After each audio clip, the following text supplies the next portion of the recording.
ಹೀಗೇಕೆ ಗಾಬರಿಯಿಂದ ಬಂದಿರುವಿ? ನಾವು ಕಳಿಸಿದ ಕಳ್ಳು ಮಾತು ಪಾರ್ಟಿಗೆ ಮುಟ್ಟಿದ್ದೋ ಇಲ್ಲವೋ? ಇಲ್ಲ ಕಾರ್ತಿಕ್, ನಮ್ಮ ಕಳ್ಳು ಮಾಲ ಲಾರಿಯನ್ನು ಇನ್ಸ್ಪೆಕ್ಟರ್ ಪ್ರಸಾದ್ ದಾರಿಯಲ್ಲಿ ತಡೆದು ನಮ್ಮ ಲಾರಿ ಡ್ರೈವರ್ಗೆ ಅರೆಸ್ಟ್ ಮಾಡಿ ಸ್ಟೇಷನ್ಗೆ ಕರ್ಕೊಂಡು ಹೋಗ್ಬಿಟ್ಟ. ತಪ್ಪಿಸ್ಕೊಂಡು ಬಂದು ಬಿಟ್ಟೆ ಕಾರ್ತಿಕ್.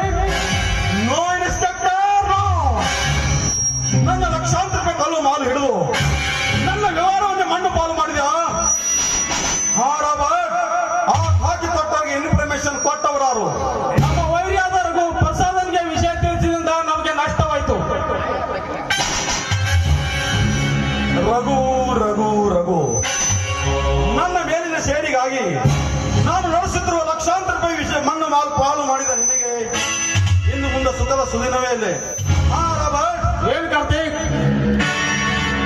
ನಮ್ಮೊಂದಿಗೆ ಹಗೆತನ ಕಟ್ಟಿಕೊಂಡು ನಮ್ಮ ಹಿಂದೆ ಹುಚ್ಚು ನಾಯಿಯಿಂದ ಬಿದ್ದು ನಮ್ಮನ್ನು ಕಚ್ಚಲು ಹೋಣಿಸುತ್ತಿರುವ ಆ ದರಿದ್ರರಿಗೂ ನಾಳಿನ ಸೂರ್ಯೋದಯ ನೋಡಬಾರದು. ಹೌದು ಕಾರ್ತಿಕ್, ನಮ್ಮಲ್ಲಿಂದ ನೋಟಿನಿಂದ ವಿಶಾಲ್ ಸ್ವಲ್ಪ ರಘುನಿಗೆ ಹೀಗೆ ಬಿಡಬಾರದು.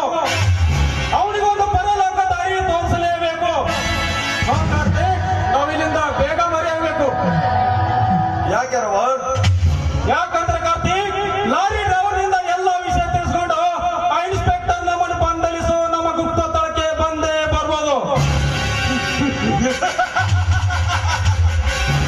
ಯಾವ ಇನ್ಸ್ಪೆಕ್ಟರ್ಗೆ ಆ ಧೈರ್ಯವಿದೆ ಈ ನನ್ನ ಗುಹೆಯನ್ನು ಪ್ರವೇಶಿಸಲು?